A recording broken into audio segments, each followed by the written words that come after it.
সুন্দৰ শীত-তাপ নিয়ন্ত্ৰিত এইটো সংগীতৰ কাৰণে আমি ডাবিং ৰুম ঠিক কৰিছোঁ।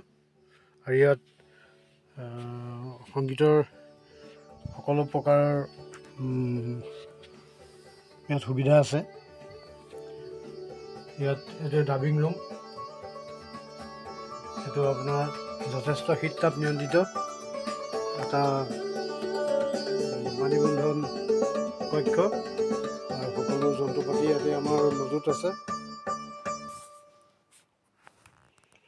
এইটো আমাৰ শীত-তাপ নিয়ন্ত্ৰিত এটা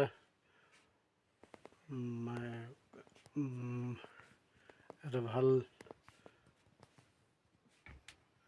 ব্যৱস্থা কৰা হৈছে।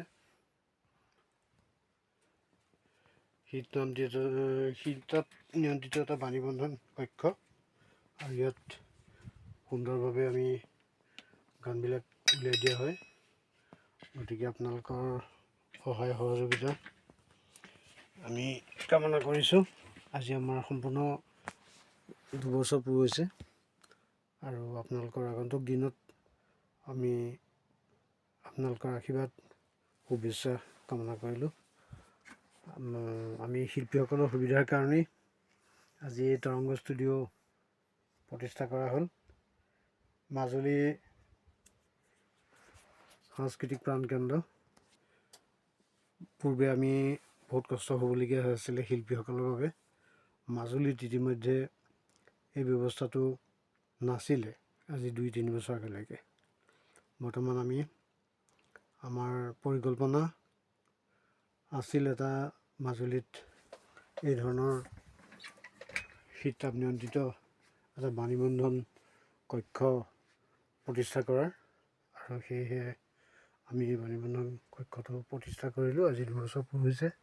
আগন্তুক দিনত আপোনালোক সমূহ শুভাকাংক্ষী শিল্পী, কলা কৌশলী আৰু আমাৰ শহীদসকলৰ সহায় সহযোগিতা কামনা কৰিছোঁ। আশা কৰিছোঁ আপোনালোকৰ বাবে আমি এই ষ্টুডিঅ' ব্যৱস্থাটো কৰিলোঁ। আৰু আহক সকলোৱে, ইয়াত টকা পইচাৰ কাৰণে ইমান চিন্তা কৰিব নালাগে। আমি শিল্পীসকলক উলিয়াই নিয়াৰ মানসেৰে মাজুলীত বোকাৰ পদুম আমি বিচাৰি উলিয়াইছোঁ। আৰু ইয়ালৈ আহক, আমি টকা পইচাৰ কথা কোনো চিন্তা কৰিব নালাগে। হ'লেও অন্যান্য ঠাইতকৈ যোৰহাট, গুৱাহাটী বা অন্যান্য চহৰবিলাকত যি পানীবন্ধন কক্ষ আছে, তাতকৈ আমি মাজুলীত অন্ততঃ এই তৰংগ ষ্টুডিঅ'ই শিল্পীসকলক উলিয়াই নিয়া মানসেৰে আমি এই ষ্টুডিঅ'টো আৰম্ভ কৰিলোঁ। সকলোৱে আহক, সকলোৱে ইয়াত সহযোগিতা কৰক, আৰু আপোনালোকৰ বাবে আমি সদায় আছোঁ। ধন্যবাদ।